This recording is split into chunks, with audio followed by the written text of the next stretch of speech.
Agora que você já entendeu os principais conceitos das ações, chegou o momento mais importante: escolher em quais ações investir. A análise profissional de uma ação depende de várias métricas, conhecimento de contabilidade, leitura de balanço de empresas, ou seja, não é uma tarefa fácil. Mas no vídeo de hoje eu vou te mostrar os principais indicadores que eu utilizo, filtros e dicas que com certeza vão te ajudar a fazer boas escolhas de forma mais rápida. E também tem uma dica que só vai descobrir quem ficar até o final do vídeo. Vamos lá!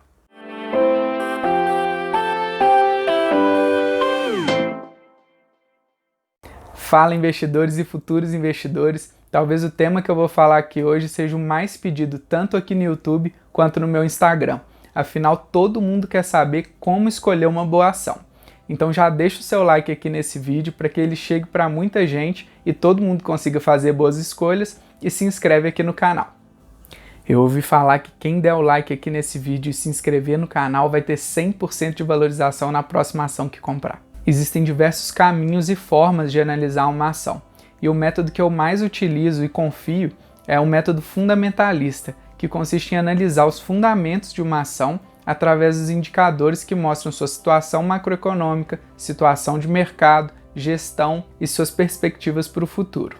Os indicadores que eu mais utilizo para analisar e escolher uma ação estão baseados em 3 pilares: rentabilidade, endividamento e preço. Uma empresa altamente rentável que gera constantes lucros, que tem baixo endividamento e está sendo negociada a um preço baixo, na maioria das vezes vai apresentar um bom negócio.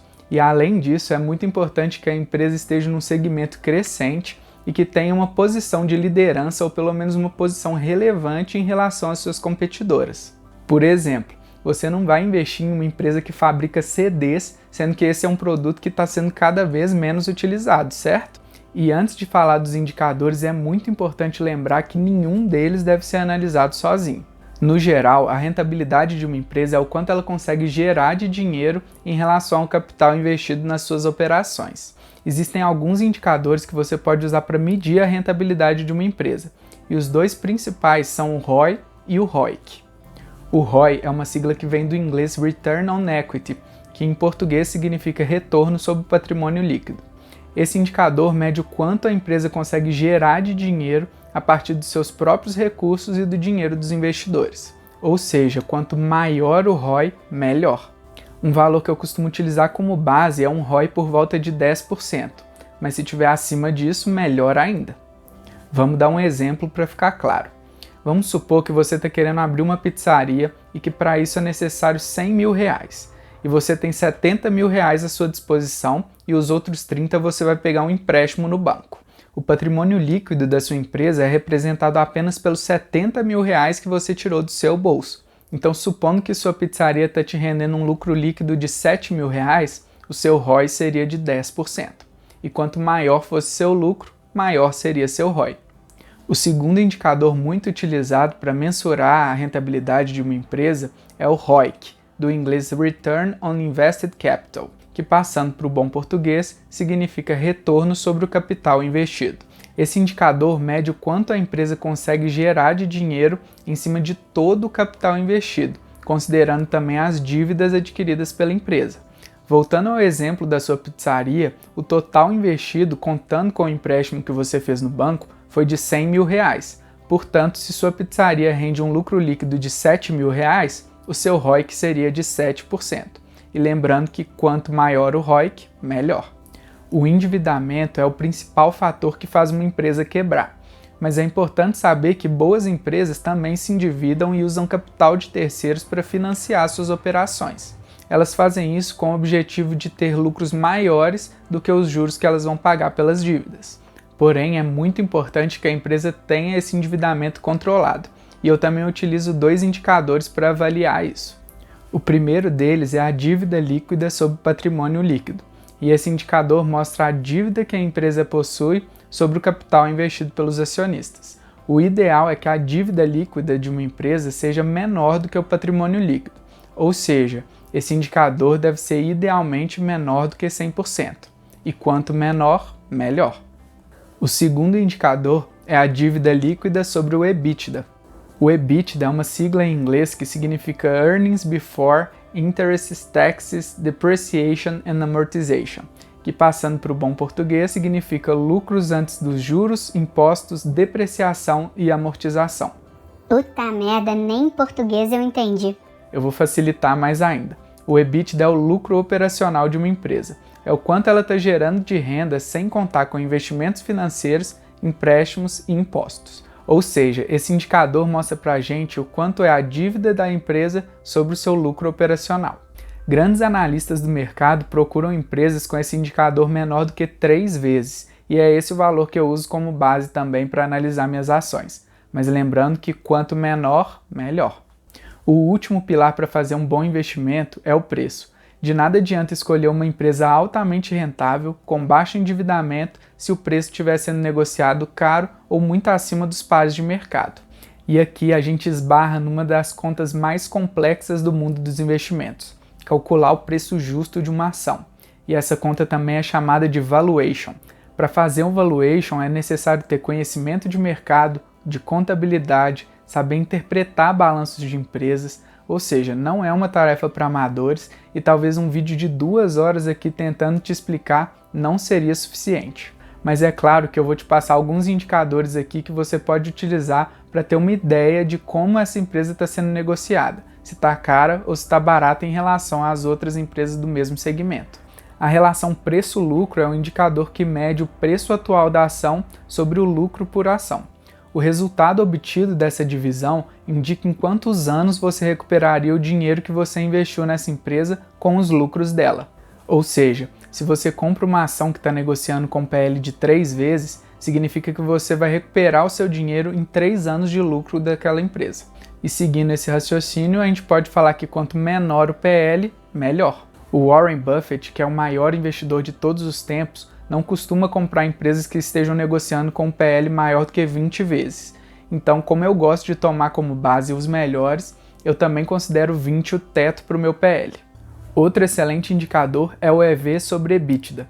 O EV vem do inglês Enterprise Value, que significa o valor da firma, que é basicamente o valor de mercado dessa empresa somado à sua dívida líquida.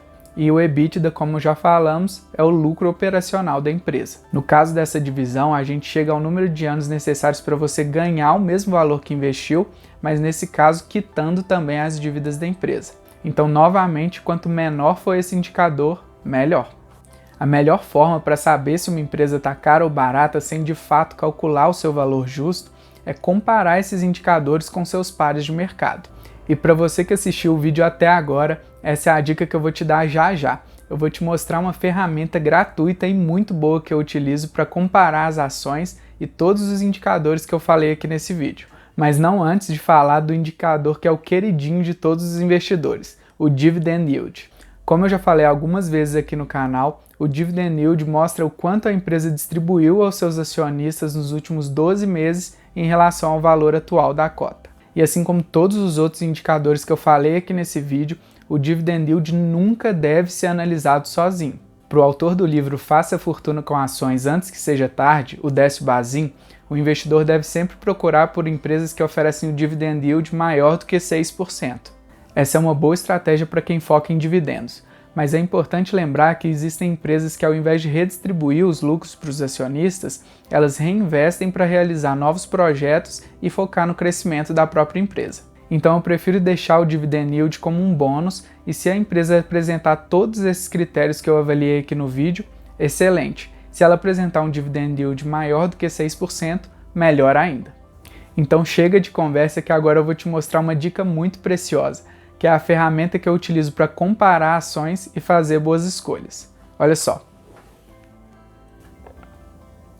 No site Status Invest, além de ver as informações e indicadores fundamentais de todas as ações listadas na bolsa, é possível filtrar aqui nesse menu de busca avançada todos os indicadores falados aqui nesse vídeo e muitos outros para gerar um ranking de ações que tenham essas características que você determinar.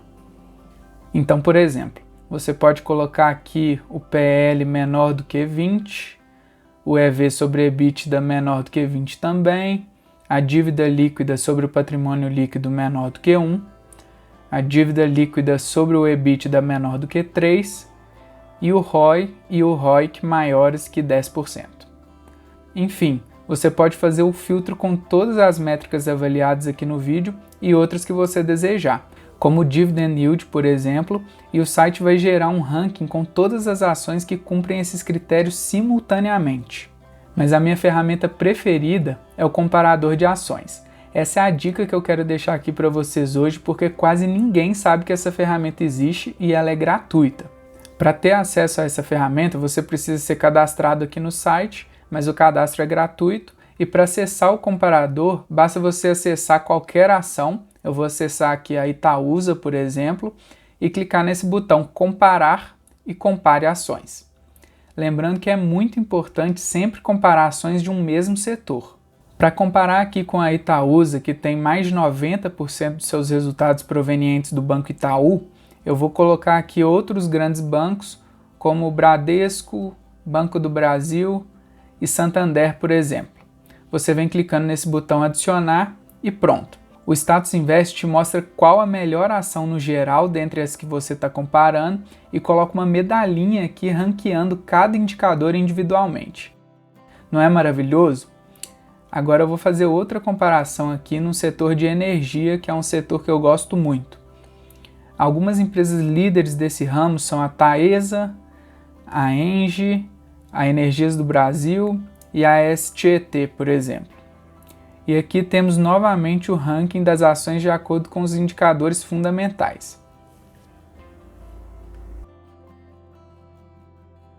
Viu como é fácil? No Status Invest você pode usar aquele ranking para escolher empresas que atendem a critérios bem exigentes e depois usar o comparador de ações para comparar empresas do mesmo setor e auxiliar nas suas escolhas. É muito importante que você saiba que esse conteúdo é um guia básico para analisar empresas, mas que certamente é um ótimo caminho para você começar. Mas é fundamental que você busque cada vez mais por conhecimento para que suas escolhas sejam mais assertivas e que você ganhe cada vez mais dinheiro com seus investimentos. Algumas fontes de conhecimento são os canais e vídeos aqui do YouTube, alguns perfis no Instagram, os livros, e não custa lembrar que existem algumas casas de análise, as chamadas research, que analisam e fazem recomendações profissionais aos seus clientes. Eu, por exemplo, sou assinante da Suno Research e me baseio muito nas dicas e recomendações que eles dão por lá. Eu espero que esse vídeo te ajude a escolher ações excelentes e desperte sua curiosidade para estudar e investir cada vez mais. Se você gostou, deixa o seu like e se inscreve aqui no canal. Eu te vejo no próximo vídeo comprando uma ação na prática pelo Home Broker. Até a próxima, bons investimentos!